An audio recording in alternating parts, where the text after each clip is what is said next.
ರಾಜ್ಯ ಕಾಂಗ್ರೆಸ್ ಅದೆಷ್ಟೋ ಅತಿರಥ ಮಹಾರಥ ನಾಯಕರನ್ನ ಕಂಡಂತ ಪಕ್ಷ. ಮಲ್ಲಿಕಾರ್ಜುನ್ ಖರ್ಗೆ, ಮುನಿಯಪ್ಪ, ಎಸ್.ಎಂ. ಕೃಷ್ಣ, ಅದಕ್ಕೂ ಮೊದಲು ದೇವರಾಜ ಅರಸು, ವೀರೇಂದ್ರ ಪಾಟೀಲ್, ಎಸ್ ಬಂಗಾರಪ್ಪ, ಹೀಗೆ ಸಾಲು ಸಾಲು ಘಟಾನುಘಟಿ ನಾಯಕರನ್ನ ಹೊಂದಿದ್ದ ಪಕ್ಷ. ಆದ್ರೆ 90ರ ದಶಕ ಅಂತ್ಯದಲ್ಲಿ ರಾಜ್ಯ ಕಾಂಗ್ರೆಸ್ ಸೊರಗುತ್ತಾ ಬಂತು. ಎಸ್.ಎಂ. ಕೃಷ್ಣ ಬಳಿಕ ಪ್ರಭಾವಿ ನಾಯಕರು ಯಾರು ಅನ್ನೋ ಪ್ರಶ್ನೆಗಳು ಮೂಡತೊಡಗಿದ್ವು. ಆಗ ಬಿರುಗಾಳಿಯಂತೆ ಕೈಪಾಳ್ಯಕ್ಕೆ ಬಂದಿದ್ದು ಇದೇ ಸಿದ್ದರಾಮಯ್ಯ ಎಂಬ ಟಗರು. ಸಿದ್ದು ಕಾಂಗ್ರೆಸ್ಗೆ ಬಂದ ಬಳಿಕ ಕಾಂಗ್ರೆಸ್ನ ಶಕ್ತಿ ಹೆಚ್ಚಿಸುವುದರ ಜೊತೆಗೆ ತಮ್ಮ ರಾಜಕೀಯ ಶಕ್ತಿಯನ್ನ ಕೂಡ ಹೆಚ್ಚಿಸಿಕೊಂಡ್ರು. ಸಿದ್ದು ಕೈಪಾಳ್ಯದಲ್ಲಿ ತಮ್ಮದೇ ವರ್ಚಸ್ಸು ಮೂಡಿಸಿದ್ದು ಹೇಗೆ? ಕಾಂಗ್ರೆಸ್ಗೆ ಸಿದ್ದರಾಮಯ್ಯ ನಾಯಕತ್ವ ಅನಿವಾರ್ಯವಾಗಿದ್ದು ಯಾಕೆ? ಇದೇ ಈ ಹೊತ್ತಿನ ವಿಶೇಷ.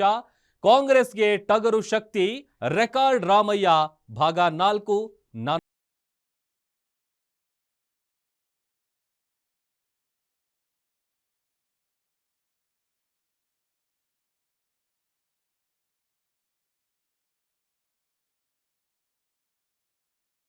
ಆರಂಭದ ದಿನಗಳು.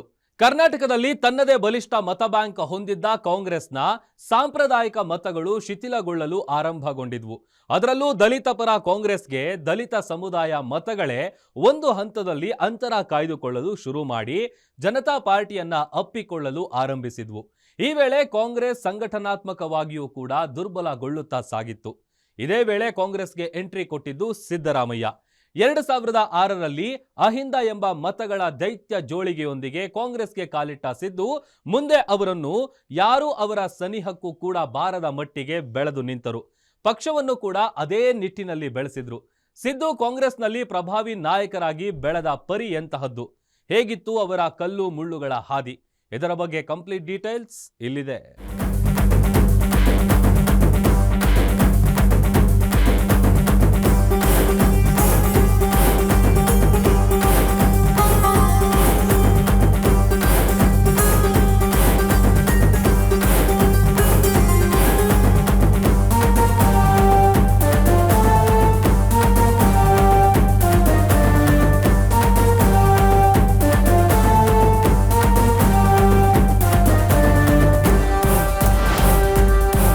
ಶತಮಾನಗಳ ಇತಿಹಾಸವಿರುವ ಪಕ್ಷ ಕಾಂಗ್ರೆಸ್. ದೇಶದ ಪ್ರತಿ ರಾಜ್ಯದಲ್ಲಿಯೂ ತನ್ನದೇ ಆದ ಮಹಾ ಕಟ್ಟಾಳುಗಳಂತಹ ರಾಜಕೀಯ ನಾಯಕರನ್ನ ತಯಾರು ಮಾಡಿದ ಪಕ್ಷ. ಅದೇ ರೀತಿ ಕರ್ನಾಟಕದಲ್ಲಿಯೂ ಕೂಡ ರಾಜ್ಯದ ಜನರು ಎಂದೂ ಮರೆಯದ ಘಟಾನುಘಟಿ ನಾಯಕರು ಆಗಿ ಹೋಗಿದ್ದಾರೆ, ಇಂದಿಗೂ ಕೂಡ ಇದ್ದಾರೆ. ಈ ಹಿಂದೆ ಅವರೇ ರಾಜ್ಯ ಕಾಂಗ್ರೆಸ್ನಲ್ಲಿ ಆಧಿಪತ್ಯ ಸಾಧಿಸಿ ಕೈಪಾಳ್ಯಕ್ಕೆ ದೊಡ್ಡ ಗೆಲುವು ತಂದು ಕೊಟ್ಟವರಿದ್ದಾರೆ. ಆದ್ರೆ ಈಗ ವರ್ತಮಾನದಲ್ಲಿ ರಾಜ್ಯ ಕಾಂಗ್ರೆಸ್ಗೆ ಸರ್ವ ಸೇನಾನಿ ಅಂದ್ರೆ ಅದು ಸಿಎಂ ಸಿದ್ದರಾಮಯ್ಯ ಮಾತ್ರ. ಕಾರಣ, ಮುಳುಗುತ್ತಿದ್ದ ಕಾಂಗ್ರೆಸ್ ದೋಣಿಯನ್ನ ರಾಜ್ಯದಲ್ಲಿ ಮೇಲೆತ್ತಿದ್ದು ಇದೇ ಸಿದ್ದರಾಮಯ್ಯ. ಹೊಸ ಮತ ಸಮೀಕರಣದ ಮೂಲಕ ಕಾಂಗ್ರೆಸ್ ಅನ್ನ ರಾಜ್ಯದಲ್ಲಿ ಗಟ್ಟಿಗೊಳಿಸಿದ್ದು ಇದೇ ಸಿದ್ದರಾಮಯ್ಯ. 2006ರಿಂದ ಇಲ್ಲಿಯವರೆಗೂ ಸಿದ್ದರಾಮಯ್ಯ ಕಾಂಗ್ರೆಸ್ನಲ್ಲಿ ನಡೆದು ಬಂದ ದಾರಿಯನ್ನ ಅವಲೋಕಿಸುತ್ತಾ ಹೋದಲ್ಲಿ ಹಲವು ಆಶ್ಚರ್ಯಕರ ಮಾಹಿತಿಗಳು ನಮಗೆ ಕಾಣಸಿಗುತ್ತವೆ.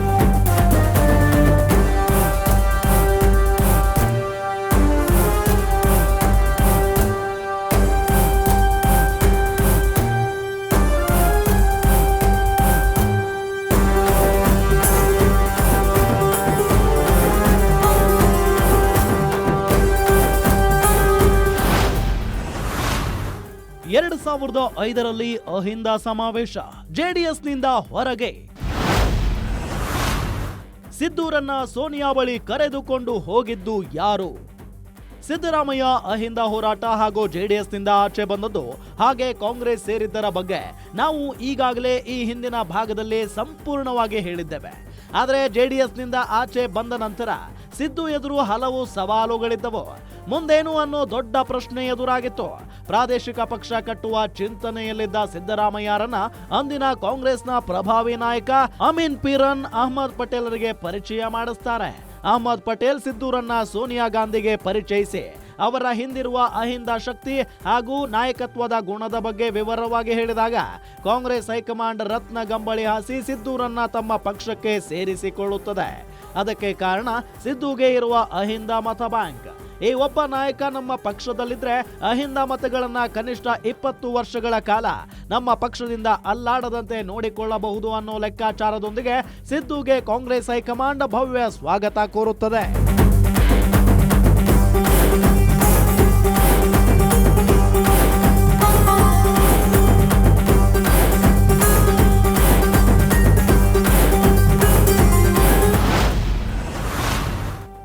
ಸಿದ್ದು ಎಂಟ್ರಿಯಿಂದ ಕಾಂಗ್ರೆಸ್ನಲ್ಲಿಯೇ ಸಿಡಿಮಿಡಿ. ಚಾಮುಂಡೇಶ್ವರಿ ಚಾಲೆಂಜ್ ಗೆದ್ದಿದ್ದೇ ರಣರೋಚಕ. ಎಸ್, ಸಿದ್ದು ಕಾಂಗ್ರೆಸ್ಗೆ ಬಂದಿದ್ದು ಅಂದು ಕಾಂಗ್ರೆಸ್ನಲ್ಲಿದ್ದ ಅನೇಕ ನಾಯಕರಿಗೆ ಜೀರ್ಣಿಸಿಕೊಳ್ಳಲು ಆಗಿರಲಿಲ್ಲ. ಒಂದು ರೀತಿ ಆಂತರಿಕ ಸಿಡಿಮಿಡಿ ಶುರುವಾಗಿತ್ತು.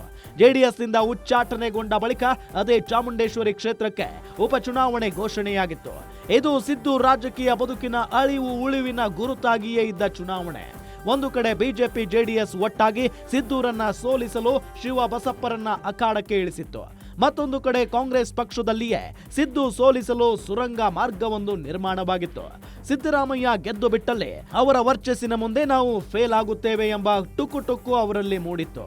ಹೀಗಾಗಿ ಸಿದ್ದು ರಾಜಕೀಯ ಭವಿಷ್ಯವನ್ನೇ ಒಂದು ಹಂತಕ್ಕೆ ಮುಗಿಸಲು ಕೈಪಾಳೆಯದಲ್ಲಿಯೇ ಷಡ್ಯಂತ್ರ ರಚನೆಯಾಗಿತ್ತು ಅನ್ನೋದು ಲೋಕಸತ್ಯ. ಕೊನೆಗೆ ಇದು ಕಾಂಗ್ರೆಸ್ ವರಿಷ್ಠೆ ಸೋನಿಯಾ ಗಾಂಧಿ ಕಿವಿ ತಲುಪಿದಾಗ ಪ್ರದೇಶ ಕಾಂಗ್ರೆಸ್ ಪ್ರಮುಖರಿಗೆ ಸಿದ್ದು ಪರ ಕೆಲಸ ಮಾಡಲು ಸೂಚಿಸಿದ್ರು.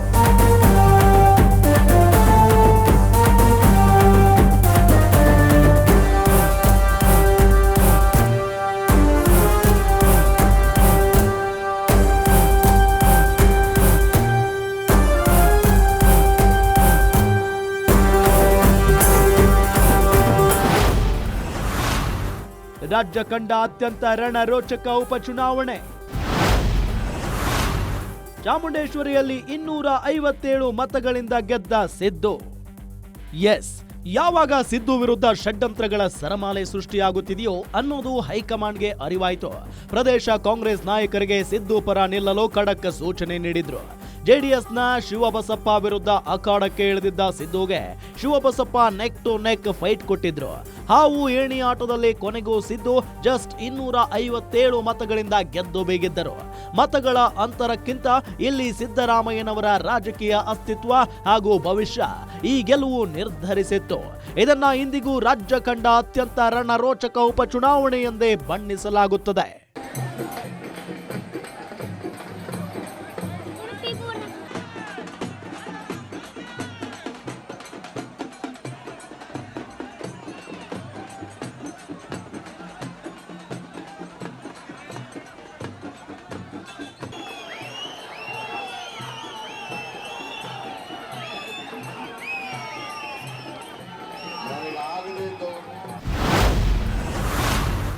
ಆರಂಭದಲ್ಲಿ ಸಿಗಲಿಲ್ಲ ಸಿದ್ದುಗೆ ಸೂಕ್ತ ಸ್ಥಾನಮಾನ.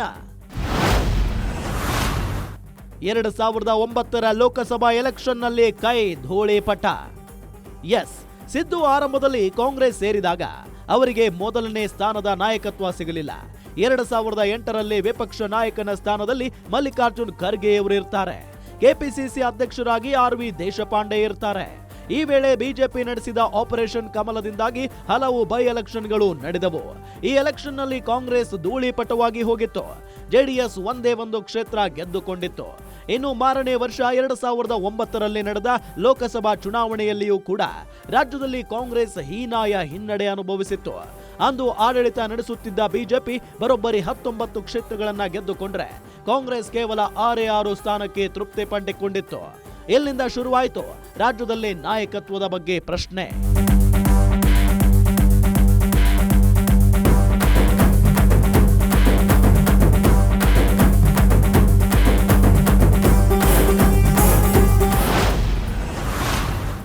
ಕಾಂಗ್ರೆಸ್ಗೆ ಸಿದ್ದು ನಾಯಕತ್ವ ಅನಿವಾರ್ಯ.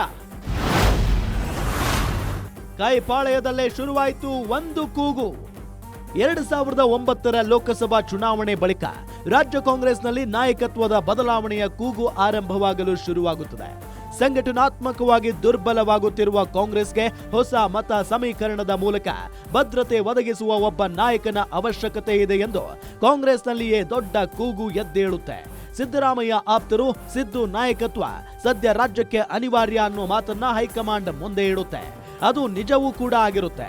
ಇದರ ಮೂಲ ಸತ್ಯವನ್ನರಿತ ಕಾಂಗ್ರೆಸ್ ಹೈಕಮಾಂಡ್ ಮಲ್ಲಿಕಾರ್ಜುನ್ ಖರ್ಗೆ ಹಾಗೂ ಧರಮ್ ಸಿಂಗ್ ಅವರನ್ನ ಕೇಂದ್ರ ರಾಜಕಾರಣಕ್ಕೆ ಆಹ್ವಾನಿಸಿ ಸಿದ್ದರಾಮಯ್ಯಗೆ ವಿರೋಧ ಪಕ್ಷ ನಾಯಕನ ಸ್ಥಾನ ನೀಡುತ್ತೆ.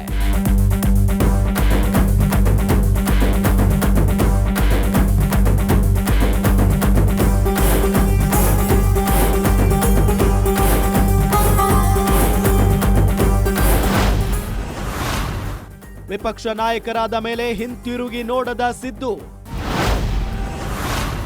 ಕಾಂಗ್ರೆಸ್ಗೆ ಹೊಸ ಶಕ್ತಿ ತುಂಬಿದ ಟಗರು ಹೋರಾಟಗಳು. ಎಸ್, ಯಾವಾಗ 2009ರಲ್ಲಿ ಸಿದ್ದರಾಮಯ್ಯಗೆ ವಿಪಕ್ಷ ನಾಯಕ ಸ್ಥಾನ ಸಿಗುತ್ತದೆಯೋ ಆಗ ರಾಜ್ಯದಲ್ಲಿ ಕಾಂಗ್ರೆಸ್ ಹಾಗೂ ಸಿದ್ದು ನಾಯಕತ್ವದ ವರ್ಚಸ್ಸೇ ಬದಲಾಗುತ್ತಾ ಹೋಗುತ್ತದೆ.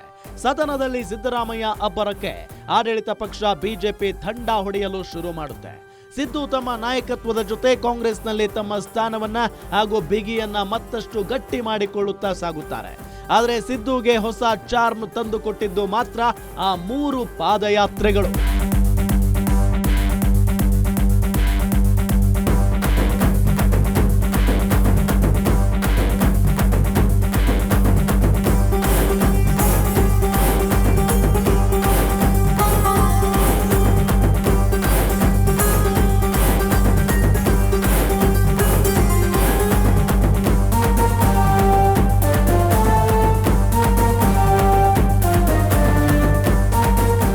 ಮೊದಲ ಬಾರಿ ವಿಪಕ್ಷ ನಾಯಕರಾಗಿ ಸಿದ್ದು ಆಯ್ಕೆಯಾದ ಮೇಲೆ ಅವರ ಖದರ್ ಬೇರೆಯದ್ದೇ ರೀತಿಯಲ್ಲಿ ಬದಲಾಗುತ್ತೆ. ಬಿಜೆಪಿಗೆ ಹೆಜ್ಜೆ ಹೆಜ್ಜೆಗೂ ಸವಾಲು ಹಾಕಲು ಸಿದ್ದು ತಯಾರಾಗಿ ನಿಲ್ತಾರೆ. ಸದನದಲ್ಲಿಯೇ ತೋಳು ತಟ್ಟಿ ಸವಾಲು ಸ್ವೀಕರಿಸಿ ಅವರು ನಡೆಸಿದ ಒಂದೇ ಒಂದು ಪಾದಯಾತ್ರೆ ಅವರ ಇಡೀ ರಾಜಕೀಯ ಜೀವನಕ್ಕೆ ಹೊಸ ತಿರುವು ತಂದಿಡುತ್ತೆ. ಸಿದ್ದು ಕಾಂಗ್ರೆಸ್ನಲ್ಲಿ ಹಂತ ಹಂತವಾಗಿ ಬೆಳೆಯುತ್ತಾ ಹೋಗಿದ್ದು ಹೇಗೆ, ಇಂದಿಗೂ ಕೂಡ ಕೈಪಾಳ್ಯಕ್ಕೆ ಸಿದ್ದು ನಾಯಕತ್ವ ಪ್ರಸ್ತುತ ಹಾಗೂ ಅನಿವಾರ್ಯವಾಗಿದ್ದು ಯಾಕೆ? ಸಿದ್ದರಾಮಯ್ಯ ರಾಜ್ಯ ರಾಜಕಾರಣದಲ್ಲಿ 10ರಲ್ಲಿ 11ನೆಯ ರಾಜಕಾರಣಿಯಾಗಿ ಉಳಿಯಲಿಲ್ಲ. ರಾಜ್ಯದಲ್ಲಿ ಮಾಸ್ ಲೀಡರ್ ಎಂದು ಗುರುತಿಸಿಕೊಂಡ್ರು. ಹಳ್ಳಿ ಹೈದನೊಬ್ಬ ರಾಜಕಾರಣದಲ್ಲಿ ಈ ಎತ್ತರಕ್ಕೆ ಬೆಳೆದಿದ್ದರ ಹಿಂದೆ ಲಕ್ ಅಲ್ಲ, ಹಾರ್ಡ್ ವರ್ಕ್ ಕೆಲಸ ಮಾಡಿತ್ತು. ಹೋರಾಟ, ಹಠ ಹಾಗೂ ರಾಜಕೀಯ ತಂತ್ರಗಾರಿಕೆ ಸಿದ್ದರಾಮಯ್ಯರನ್ನ ಈ ಎತ್ತರಕ್ಕೆ ತಂದು ನಿಲ್ಲಿಸಿದೆ. ಅದರಲ್ಲೂ ಅವರ ಆ 3 ಪಾದಯಾತ್ರೆಗಳು ಅವರ ವರ್ಚಸ್ಸನ್ನ ಮತ್ತಷ್ಟು ಡಬಲ್ ಮಾಡಿದ್ದಂತೂ ಸುಳ್ಳಲ್ಲ. ಇದರ ಜೊತೆಗೆ ಅವರ ಹಿಂದೆ ಇರುವ ಅಹಿಂದ ಮತಗಳು ಎಂಬ ಬಲ ಅವರನ್ನ ಎಂದೂ ಬಿಟ್ಟು ಕದಲಲಿಲ್ಲ. ಸಿದ್ದು ರಾಜ್ಯ ರಾಜಕಾರಣದಲ್ಲಿ ಈ ಮಟ್ಟಕ್ಕೆ ಬೆಳೆಯೋದಕ್ಕೆ ಕಾರಣವಾಗಿರುವ ಮತ್ತಷ್ಟು ರೋಚಕ ವಿಷಯಗಳ ರಿಪೋರ್ಟ್ ಇಲ್ಲಿದೆ.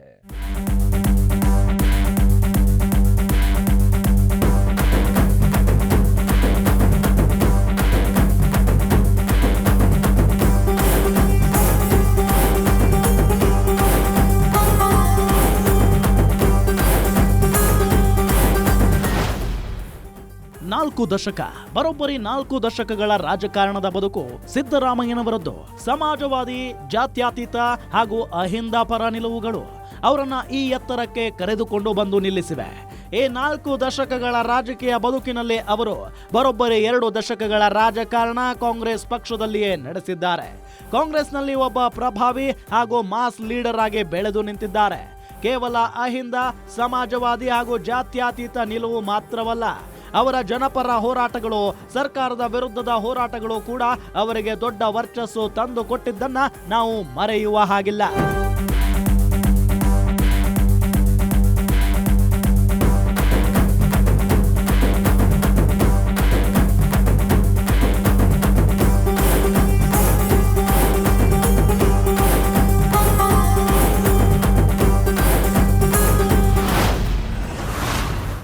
ನಮ್ಮ ನಡೆ ಬಳ್ಳಾರಿ ಕಡೆ ಬಿಜೆಪಿಗೆ ಭಾರಿ ಹಿನ್ನಡೆ. ಬಳ್ಳಾರಿ ಪಾದಯಾತ್ರೆ, ಸಿದ್ದು ಜನಪ್ರಿಯತೆ ಉತ್ತುಂಗಕ್ಕೆ. ಸಿದ್ದು ರಾಜಕೀಯ ಬದುಕಿಗೆ ಅತಿ ದೊಡ್ಡ ತಿರುವು ಕೊಟ್ಟ ಘಟನೆ ಅಂದ್ರೆ ಅದು ಬಳ್ಳಾರಿ ಪಾದಯಾತ್ರೆ. ಇದರ ಬಗ್ಗೆ ಈ ಹಿಂದಿನ ಭಾಗದಲ್ಲಿ ವಿವರವಾಗಿ ಹೇಳಲಾಗಿದೆ. ಜನಾರ್ದನ್ ರೆಡ್ಡಿ ಎಸೆದ ಸವಾಲು, ಸಿದ್ದು ಸದನದಲ್ಲಿಯೇ ತೋಳು ತಟ್ಟಿ ನಡ್ಕೊಂಡೆ ಬರ್ತೀನಿ ಬಿಡಯ್ಯ ಅಂದಿದ್ದು, ಇವೆಲ್ಲವೂ ಈಗ ಇತಿಹಾಸ. ಆದ್ರೆ ಈ ಒಂದು ಪಾದಯಾತ್ರೆ ಸಿದ್ದರಾಮಯ್ಯನವರಿಗಿದ್ದ ಈ ಹಿಂದಿನ ವರ್ಚಸ್ಸನ್ನ ಡಬಲ್ ಮಾಡಿತ್ತು. ಅದರ ಜೊತೆಗೆ ಕಾಂಗ್ರೆಸ್ ಪಕ್ಷದತ್ತ ಜನರ ಒಲವು ವಾಲತೊಡಗಿತು. ಬಿಜೆಪಿ ಆಡಳಿತ ವಿರೋಧಿ ಅಲೆಯನ್ನ ಕಾಂಗ್ರೆಸ್ಗೆ ಮತಗಳಾಗಿ ಪರಿವರ್ತಿಸುವಲ್ಲಿ ಈ ಪಾದಯಾತ್ರೆ ದೊಡ್ಡ ಮೈಲುಗಲ್ಲಾಗಿ ಪರಿಣಮಿಸಿತು. ಕೇವಲ ಈ ಪಾದಯಾತ್ರೆ ಮಾತ್ರ ಅಲ್ಲ, ನಮ್ಮ ನಡಿಗೆ ಕೃಷ್ಣೆಯ ಕಡೆಗೆ, ನಮ್ಮ ನಡಿಗೆ ಸಾಮರಸ್ಯದ ಕಡೆಗೆ ಪಾದಯಾತ್ರೆಗಳು ಕೂಡ ಕೈಪಾಳ್ಯಕ್ಕೆ ದೊಡ್ಡ ಶಕ್ತಿ ತುಂಬಿದವು. ಅದು ಮಾತ್ರವಲ್ಲ, ಯಾವ ಕಾಂಗ್ರೆಸ್ನಲ್ಲಿ ಸಿದ್ದು ಸೋಲಿಸಲು ಒಂದು ಪಡೆ ಸಜ್ಜಾಗಿತ್ತೋ ಅವರೇ ಸಿದ್ದರಾಮಯ್ಯ ನಾಯಕತ್ವವನ್ನ ಒಪ್ಪಿಕೊಳ್ಳಲು ಆರಂಭಿಸಿದರು. ಸಿದ್ದುಗೆ ಉಗೆ ಉಗೆ ಎನ್ನಲು ಶುರು ಮಾಡಿದ್ರು.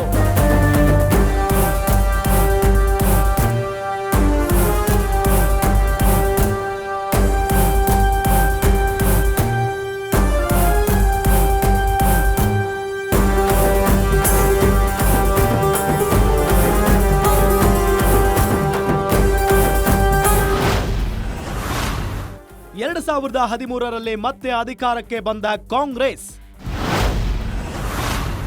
ಸಿದ್ದು ಪರ ನಿಂತಿದ್ದರೂ ಬರೋಬ್ಬರಿ 80 ಶಾಸಕರು. ಪ್ರತಿಸ್ಪರ್ಧಿಯೇ ಇಲ್ಲ. ಹೌದು, 2013ರಲ್ಲಿ ಕಾಂಗ್ರೆಸ್ 126 ಸೀಟ್ ಪಡೆದು ಬಹುಮತ ಪಡೆದುಕೊಂಡಾಗ ಸಿಎಂ ಗಾದಿಗೆ ಸಿದ್ದು ವಿರುದ್ಧ ಸ್ಪರ್ಧೆಗೆ ಇಳಿಯಲು ಅಂದು ಯಾರೂ ಇರಲಿಲ್ಲ. ಅಂದಿನ ಕೆಪಿಸಿಸಿ ಅಧ್ಯಕ್ಷರಾದ ಡಾಕ್ಟರ್ ಜಿ ಪರಮೇಶ್ವರ್ ಕೊರಟಗೆರೆ ಕ್ಷೇತ್ರದಲ್ಲಿ ಸೋತು ಹೋಗಿದ್ರು. ಮಲ್ಲಿಕಾರ್ಜುನ ಖರ್ಗೆ, ಮುನಿಯಪ್ಪರಂತ ನಾಯಕರು ಸೆಂಟ್ರಲ್ನಲ್ಲಿ ಮಿನಿಸ್ಟರ್ ಆಗಿದ್ರು. ಹೀಗಾಗಿ ನಾನು ಕೂಡ ಸಿಎಂ ಎನ್ನುವ ಧ್ವನಿ ಸಿದ್ದು ವಿರುದ್ಧ ಅಂದು ಇರಲೇ ಇಲ್ಲ. ಅವರ ಹೋರಾಟ ಹಾಗೂ ಶಾಸಕರ ಭರಪೂರ ಬೆಂಬಲದೊಂದಿಗೆ ಮೊದಲ ಬಾರಿ ಸಿಎಂ ಆಗಿ ವಿಧಾನಸೌಧದ 3ನೇ ಮಹಡಿ ಏರಿದ್ರು ಸಿದ್ದು. ಅವರ ಆಡಳಿತ ಅವಧಿಯಲ್ಲಿ ನೀಡಿದ ಹಲವು ಯೋಜನೆಗಳು, ಅನ್ನಭಾಗ್ಯ, ಕ್ಷೀರಭಾಗ್ಯ, ಇಂದಿರಾ ಕ್ಯಾಂಟೀನ್, ಹೀಗೆ 10 ಹಲವು ಯೋಜನೆಗಳು ಅಹಿಂದ ಹಾಗೂ ಶೋಷಿತರ ಪರವಾದ ಯೋಜನೆಗಳೇ ಆಗಿದ್ವು. ಈ ಮೂಲಕ ಅಹಿಂದ ಮತಗಳು ತಮ್ಮ ಬುಟ್ಟಿಯಿಂದ ಜಾರಿ ಹೋಗದಂತೆ ಸಿದ್ದು ನೋಡಿಕೊಂಡರು.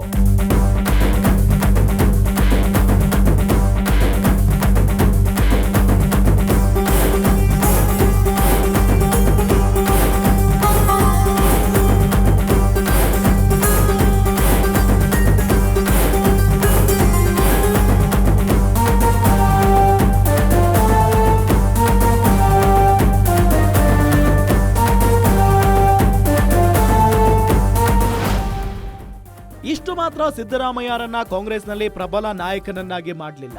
ಅವರ ಅನೇಕ ಧೈರ್ಯಶಾಲಿ ನಡೆಗಳು ಕೂಡ ಅವರಿಗೆ ನಾಡಿನ ಜನರಿಂದ ಶಹಬಾಷ್ಗಿರಿ ತಂದುಕೊಟ್ಟಿವೆ.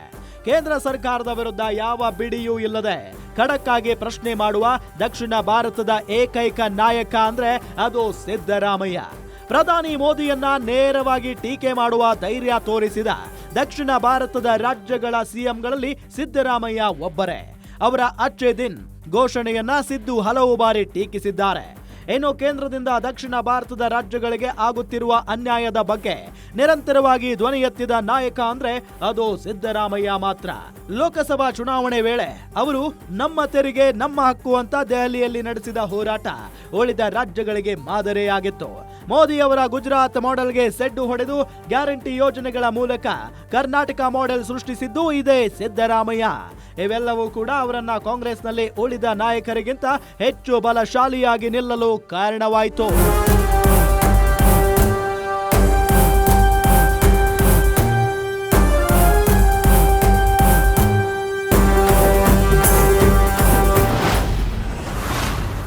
ಎರಡು 2019ರಲ್ಲಿ ಕೈದಳ ಮೈತ್ರಿ ಸರ್ಕಾರ ಪತನ. 2023ಕ್ಕೆ ಮತ್ತೆ ಅಹಿಂದ ನಾಯಕನ ಗೆಲುವು. 2018ರ ಚುನಾವಣೆಯಲ್ಲಿ ಬಿಜೆಪಿಗೆ ಬಿಎಸ್ ಯಡಿಯೂರಪ್ಪ ಕಂಬ್ಯಾಕ್ ಆಗಿದ್ದರ ಪರಿಣಾಮ ಮತ್ತು ಆ ಸಮಯದಲ್ಲಿದ್ದ ಮೋದಿ ಮೇನಿಯಾ ಕರ್ನಾಟಕದಲ್ಲಿ ಬಿಜೆಪಿಯನ್ನ ಸಿಂಗಲ್ ಲಾರ್ಜೆಸ್ಟ್ ಪಾರ್ಟಿಯನ್ನಾಗಿಸಿತ್ತು. ಆದರೆ ಕಾಂಗ್ರೆಸ್ ಜೆಡಿಎಸ್ ಜೊತೆ ಸೇರಿ ಸರ್ಕಾರ ರಚನೆ ಮಾಡಿತು. ಬಳಿಕ 2019ರಲ್ಲಿ ಮೈತ್ರಿ ಮುರಿದು ಬಿದ್ದು ಯಡಿಯೂರಪ್ಪ ನೇತೃತ್ವದ ಸರ್ಕಾರ ರಚನೆಯಾಯಿತು. ನಂತರ 2023ರ ಚುನಾವಣೆಗೆ ಸಿದ್ದು ಮತ್ತೆ ತಳಮಟ್ಟದಿಂದ ಪಕ್ಷವನ್ನ ಕಟ್ಟಲು ಶುರು ಮಾಡಿದ್ರು. ಜಾತಿ ಸಮೀಕರಣದ ಓಟುಗಳು ಮತ್ತೆ ಕೈಪಾಳಯದತ್ತ ಬರುವಂತೆ ನೋಡಿಕೊಂಡರು. ಎಲ್ಲೆಲ್ಲಿ ಬಿಜೆಪಿ ಮಜಬೂತ್ ಆಗಿತ್ತೋ ಅದೇ ಜಾಗದಲ್ಲಿ ಅಹಿಂದ ಮತಗಳು ಬಿಜೆಪಿಗೆ ಹೊಡೆತ ಕೊಟ್ಟವು. ಈ ಬಾರಿಯೂ ಕೂಡ ಕಾಂಗ್ರೆಸ್ 136 ಕ್ಷೇತ್ರಗಳಲ್ಲಿ ಜಯಬೇರಿ ಬಾರಿಸಿ ಸರ್ಕಾರ ರಚನೆಗೆ ನಿಂತಾಗ ಸಿದ್ದು ಜೊತೆ ಅಂದು ಕೂಡ ಬರೋಬ್ಬರಿ 90ಕ್ಕಿಂತ ಹೆಚ್ಚು ಶಾಸಕರು ಜೊತೆಗೆ ನಿಂತಿದ್ದರು.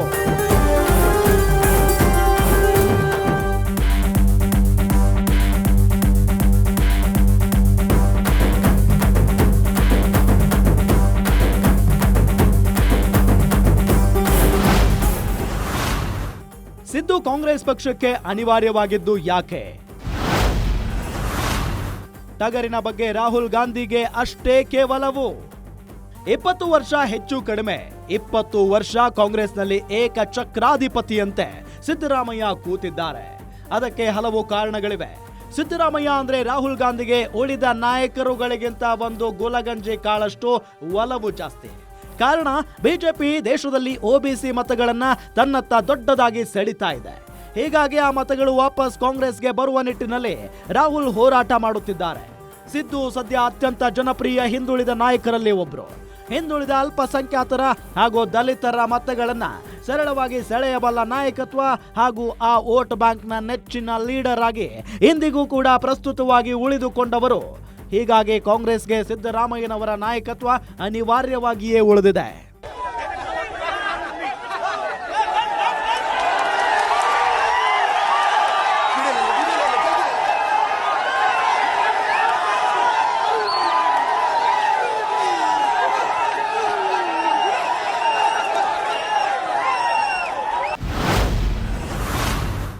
ಸಿದ್ದು ಮೀರಿಸಿ ಬೇರೆ ನಾಯಕರು ಬೆಳೆಯಲೇ ಇಲ್ಲ.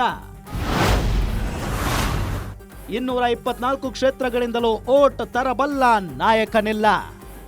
ಎಸ್, ಸಿದ್ದು ಇಂದಿಗೂ ಕಾಂಗ್ರೆಸ್ಗೆ ಅನಿವಾರ್ಯವಾಗಿ ಉಳಿದುಕೊಂಡಿದ್ದು ಯಾಕೆ ಅನ್ನೋದಕ್ಕೆ ಕಾರಣ ಅವರಿಗಿರುವ ಜನಪ್ರಿಯತೆ, ಶಾಸಕರ ಬೆಂಬಲ, ಜನ ಬೆಂಬಲ ಹಾಗೂ ಇಡೀ ರಾಜ್ಯಾದ್ಯಂತ ಇರುವ ಮಾಸ್ ಲೀಡರ್ ಅನ್ನೋ ವರ್ಚಸ್ಸು.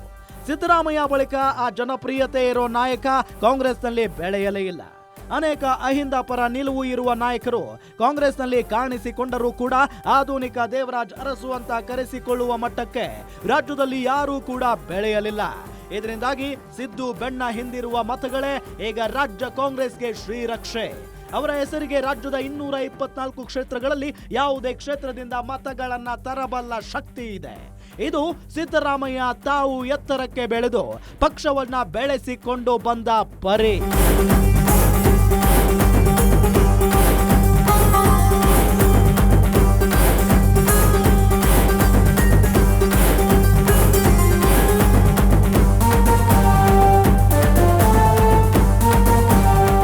ಇದು ಸಿದ್ದರಾಮಯ್ಯ ಅವರ ಪವರ್. ರಾಜ್ಯದಲ್ಲಿ ಪವರ್ಫುಲ್ ನಾಯಕರಾಗಿ ಬೆಳೆದ ಪರಿ. ಅಹಿಂದ ಎಂಬ ಮತಗಳ ಸೇನೆ, ಜಾತ್ಯತೀತ, ಸಮಾಜವಾದ, ನೀತಿ, ಎಷ್ಟೇ ಪವರ್ಫುಲ್ ನಾಯಕನಾದರೂ ಅವರನ್ನ ಎದುರು ಹಾಕಿಕೊಂಡು ಹೋರಾಟಕ್ಕೆ ನಿಲ್ಲುವ ಛಾತಿ, ಜನಪರ ಯೋಜನೆಗಳನ್ನ ನೀಡುವ ಪ್ರೀತಿ, ಹೀಗೆ ಹಲವು ವಿಷಯಗಳನ್ನ ಸಿದ್ದುಗೆ ಕಾಂಗ್ರೆಸ್ನಲ್ಲಿ ಪರ್ಯಾಯ ನಾಯಕರೇ ಇಲ್ಲದಂತೆ ಬೆಳೆಯೋದಕ್ಕೆ ಕಾರಣ ಆಗಿದ್ದು. ಇದಾಗಿತ್ತು ಈ ಹೊತ್ತಿನ ಗ್ಯಾರಂಟಿ ಸ್ಪೆಷಲ್. ನೋಡ್ತಾ ಇರಿ ಗ್ಯಾರಂಟಿ ನ್ಯೂಸ್, ಸುದ್ದಿ ಖಚಿತ, ನ್ಯಾಯ ನಿಶ್ಚಿತ.